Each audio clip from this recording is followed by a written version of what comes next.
Hello everyone, this is me Kashif Azdani from Kashif Azdani Group and today I am going to teach you about the refraction of light। देखिए पिछले class में मैंने आपको पढ़ाया था reflection of light के बारे में। अब मैं आपको पढ़ाऊंगा रिफ्रैक्शन ऑफ लाइट के बारे में कि रिफ्रैक्शन ऑफ लाइट क्या होता है। ठीक है, तो अगर सिंपल शब्दों में कहा जाए कि रिफ्रैक्शन ऑफ लाइट क्या होता है तो रिफ्रैक्शन ऑफ लाइट का मतलब होता है कि अगर कोई रे ऑफ लाइट किसी एक मीडियम से किसी दूसरे मीडियम में जाती है तब उसको रिफ्रैक्शन ऑफ लाइट कहा जाता है। अगर किसी एक मीडियम से किसी दूसरे मीडियम में अगर कोई रे ऑफ लाइट जाती है और उसका अगर डायरेक्शन चेंज हो जाता है, ठीक है, तब उसी को कहा जाता है refraction of light. Suppose that कि ये हमारा एक प्लेन है, ठीक है, ये हमारा क्या है, एक प्लेन है, ए बी एक प्लेन है, ठीक है। ये ए बी जो प्लेन है, ठीक है, मान लेते ये एक इंसिडेंट रे है, ठीक है, ये एक इंसिडेंट रे जिसका नाम हम मान लेते ओ ए, ठीक, ओ ए डैश मान लेते ए ओ ए डैश क्या एक इंसिडेंट रे है, ठीक है।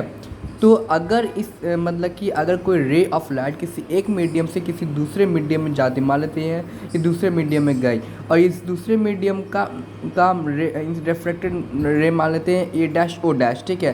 तो अगर कोई रे ऑफ लाइट, ठीक है, अगर किसी एक मीडियम से किसी दूसरे मीडियम में जाती है और उसका अगर डायरेक्शन चेंज हो जाता है, ठीक है, तब उसी को कहा जाता है रिफ्रैक्शन ऑफ लाइट। ध्यान से समझिए, एकदम दिमाग में फिट हो जाना चाहिए कि अगर कोई रे ऑफ लाइट किसी एक मीडियम से किसी दूसरे मीडियम में जाए, ठीक है, और उसका डायरेक्शन चेंज हो जाए, उसी को कहा जाता है रिफ्रैक्शन ऑफ लाइट। ठीक है, तो हम लिख सकते हैं कि refraction is the change in direction of light. Refraction is the change in direction of light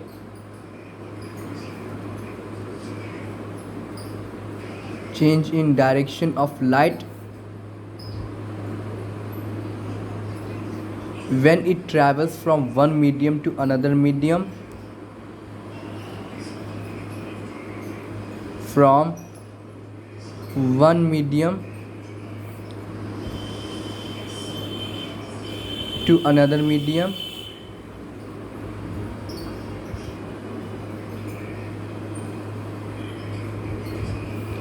due to change in its speed, due to change in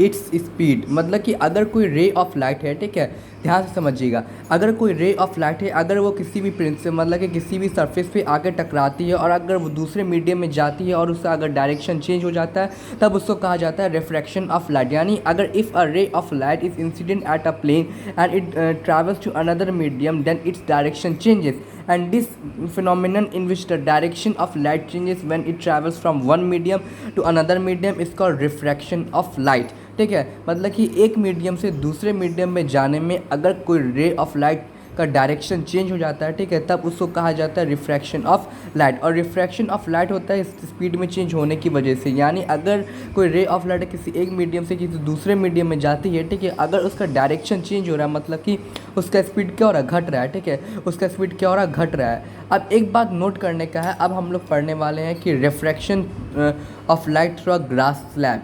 ठीक है, refraction of light through a glass slab, ठीक है, ये भी पढ़ना बहुत ज़रूरी है क्योंकि इससे हम लोग को कुछ इंपॉर्टेंट पॉइंट्स पता चलेगा। Refraction of light through a glass slab, ठीक है, थ्रू अ ग्लास स्लैब मतलब कि हम लोग को पढ़ना है कि ग्लास स्लैब से हमारा रिफ्रैक्शन क्या होता है। देखिए, ग्लास स्लैब का मतलब हुआ कि जो शीशा का जो टुकड़ा होता है ना, मतलब कि एक रेक्टेंगुलर ग्लास स्लैब ले लेते हैं। जैसे ये ए बी सी डी हमारा क्या एक रेक्टेंगुलर ग्लास स्लैब है, ठीक है, ए बी सी डी हमारा एक रेक्टेंगुलर ग्लास स्लैब है, ये समझ में आ गया। ठीक है, मान लेते हैं इसमें कोई रे ऑफ लाइट आके इंसिडेंट हुई, इस रे ऑफ लाइट को मान लेते हैं ई और एफ, इस रे ऑफ लाइट को क्या मान लेते हैं, ई और एफ मान लेते हैं, ठीक है।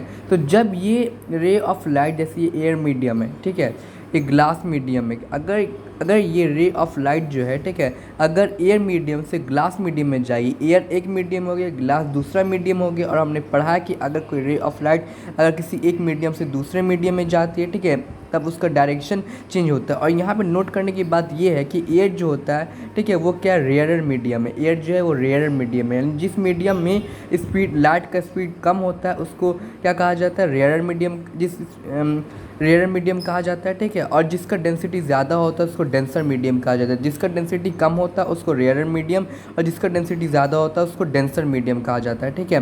तो यहाँ पे ग्लास का डेंसिटी जो है वो एयर के डेंसिटी से ज़्यादा है, ठीक है। तो अगर ये रे ऑफ लाइट ई एफ अगर इस सी डी पे ABCD रेक्टेंगुलर ग्लास स्लैब पे टकराई, ठीक है, अगर ये क्या होगी, मतलब कि तब रिफ्रैक्शन के बाद ये जो होगी मतलब कि नॉर्मल के बेंड हो जाएगी, मतलब जैसे ये नॉर्मल मान लेते हैं, ये ओ मान लेते हैं, तो ये जैसे नॉर्मल है। अगर रे ऑफ लाइट क्या होती है, ग्लास स्लैब में घुसती है एयर से, ठीक है, तब वो क्या होगी, मतलब कि नॉर्मल की तरफ बेंड करेगी, और जब ये मतलब कि हमारा ग्लास स्लैब से बाहर निकलेगी तभी नॉर्मल से दूर भागेगी, ठीक है। तो ये हम लोग को पॉइंट याद रखना है, refraction of light through a glass slab when a ray of light is incident at the surface at the edge of a glass slab, let glass slab be ABCD, then it bends its direction towards the normal, and when it travels from glass to air, then it changes its direction away from the normal, ठीक है।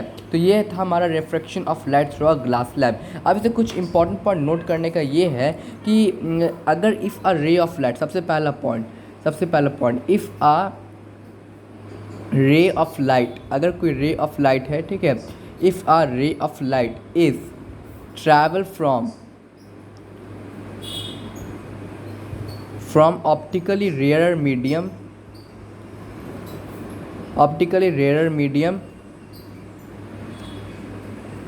to optically denser medium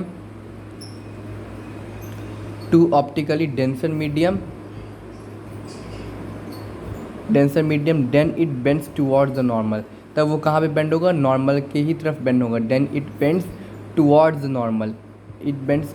the normal, ठीक है। अगर कोई रे of light है, ठीक है, वो अगर एक मीडियम से दूसरे मीडियम में क्या करती है, ट्रैवल करती है। अगर कोई रे ऑफ लाइट ABCD हमारा क्या एक रेक्टेंगुलर ग्लास स्लैब है, इस पर एक रे ऑफ लाइट मानते हैं EF है, ठीक है। अगर ये रे ऑफ लाइट EF जो है, ठीक है, इस रेक्टेंगुलर ग्लास स्लैब ABCD पे क्या होती है, टकराती है, ठीक है, तब ये रेयर मीडियम से डेंसर मीडियम में जाएगी, तब नॉर्मल की तरफ बेंड करेगी, ठीक है। दूसरा पॉइंट ये नोट करना है, if a ray of light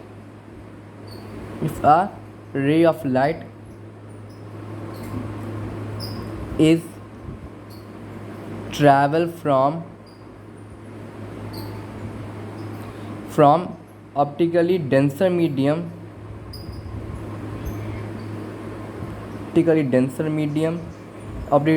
to rarer medium,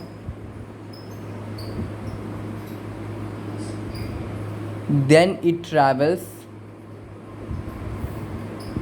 away from the normal, तब वो क्या होगी, नॉर्मल से दूर भागेगी। यानी अगर कोई रे ऑफ लाइट है, ठीक है, वो कहाँ जाती है, अगर मतलब कि ऑप्टिकली डेंसर मीडियम से ऑप्टिकली रेयर मीडियम में जाती है, तब वो अपनी डायरेक्शन को चेंज कर देगी, अभी नॉर्मल से दूर भागेगी। अब हम लोग को पढ़ना है लॉज ऑफ रिफ्रैक्शन, यानी रिफ्रैक्शन का क्या लॉ है, ठीक है। रिफ्रैक्शन का सबसे पहला लॉ है कि अब इस रेक्टेंगुलर ग्लास स्लैब में ही देखिए, हमारा इंसिडेंट रे रिफ्रैक्टेड रे दोनों क्या है, सेम प्लेन पे, यानी सेम मीडिया पे और सेम प्लेन पे, ठीक है। तो पहला इंसिडेंट रे, रिफ्रैक्टेड रे and normal at the point of incidence और lie in the same plane. सबसे पहला लॉ ये है कि जो इंसिडेंट रे होता है, ठीक है, इंसिडेंट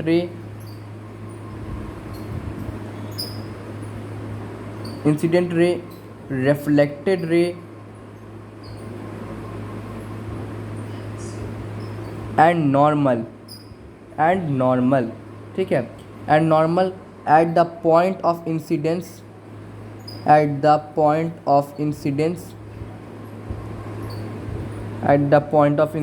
और lie in the same plane. तो सब किस में लाई करता है, और lie in the same plane, ठीक है, और lie in the same plane, ठीक है। अब दूसरा कि the ratio of sine of angle of incidence,